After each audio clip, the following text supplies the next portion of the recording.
Hi, it's Ghost and welcome back, and today I've got my next Elite Codices unlock, and today we have the Benet Mercie 1909 LMG.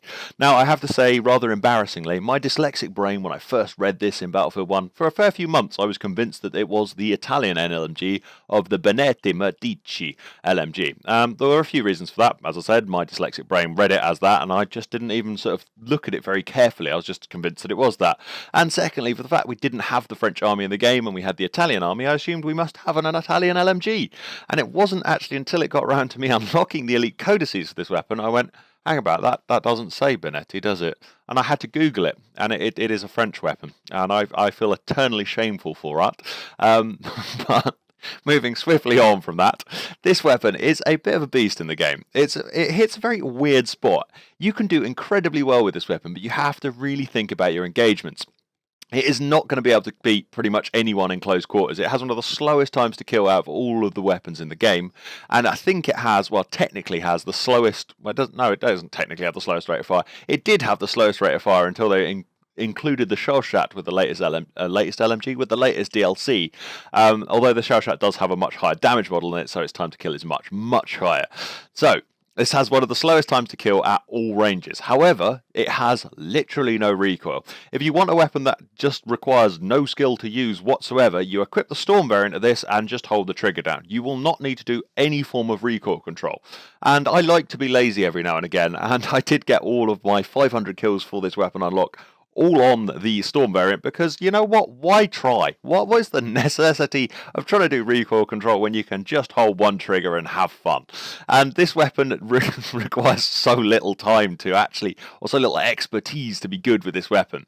It just doesn't seem to vary a move at all. You can get pretty much all 30 rounds of this clip onto your targets at range. It is incredible at counter sniping. That said, you can possibly struggle only using the iron sights for doing the counter sniping, so picking up the telescopic or the optical, you can absolutely wreck snipers, because you're going to get your first few shots on and your bullets aren't going to deviate very much. You can suppress people like a boss with this weapon. And to help you with these really good suppressive effects, this weapon has one of the highest muzzle velocities in the game of 820 meters per second, which actually outclasses a lot of sniper rifles, which means you don't even have to lead your targets that much at longer ranges.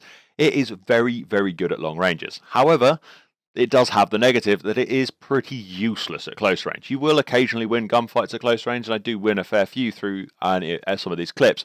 But if your opponent is switched on and gets the first bullet on you, you are never going to win. And that is the main reason I don't really like this weapon. Personally, I'm not a big fan of it. Purely due to its really slow time to kill, I'd much rather use any of the other LMGs. I'd even prefer to use the Hoyt automatic, which just seems to have about the same sort of weapon recoil, but it has a slightly faster rate of fire, and I just don't like the fact that it takes so long to kill. Yes, it is very accurate, and you can do really well with this weapon as long as you play really cautiously with it. Well, not really cautiously, more reserved, and I'm not a very reserved player in Battlefield 1. I just like to run straight into the middle of everything and see if I can do well. And this weapon really doesn't cater to that playstyle at all. And for that reason, I don't really get on with it that well.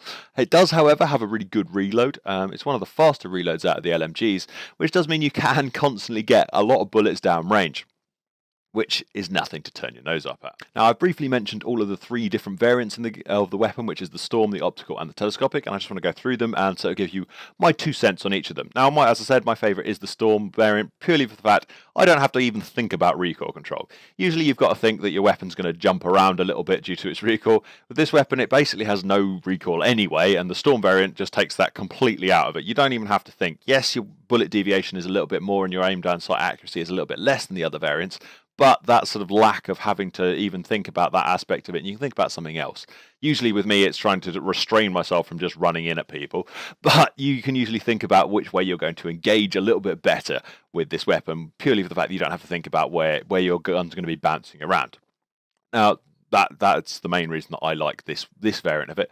And on top of that, I think the iron sights of it are really a very good set of iron sights. You don't really have much in the way of obstruction, and you can see an awful lot of your screen even when aimed down sight. And I think that is incredibly invaluable, being able to receive all the information that you possibly can.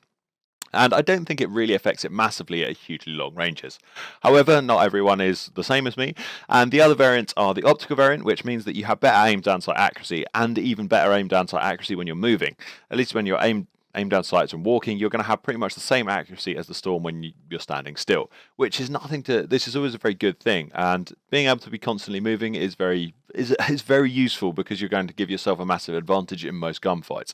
So it does have its place. The issue with it, however, is the main reason I don't use the optical variant on any of the weapons is I do not like the optical sight. I think it's way too obtrusive. It takes up an awful lot of the sight, also a lot of screen space, which means that I find it difficult to acquire other targets or be aware that there's people on my left and my right so much because I'm focused so much at the middle.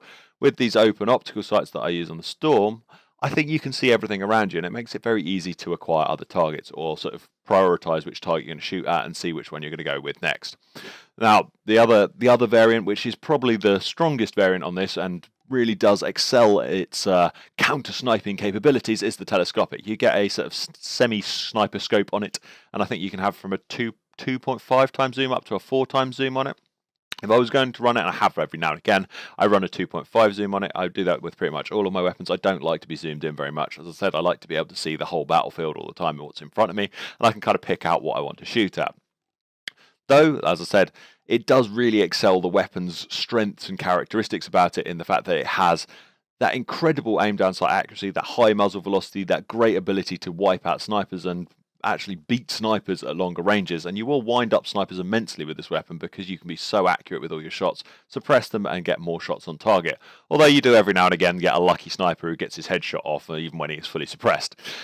And the telescopic version of this just allows you to be a little bit more accurate with the weapon. Now let's actually talk about the Elite Codex itself.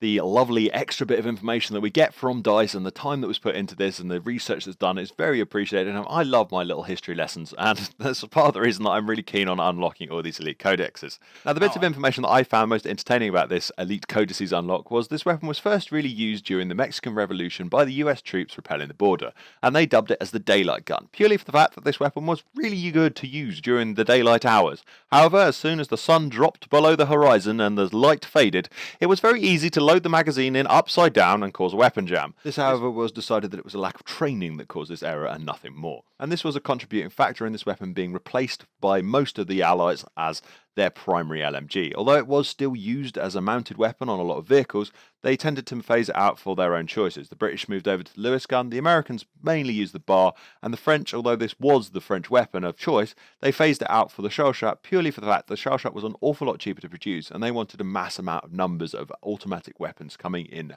as the war progressed. Anyway guys, I hope you enjoyed this video. If you haven't given this weapon a try, definitely do use it, but just be aware you need to think about your engagement ranges, and you should be engaging people at much longer ranges than you should be with any other weapons, due to the fact this weapon has a slower time to kill.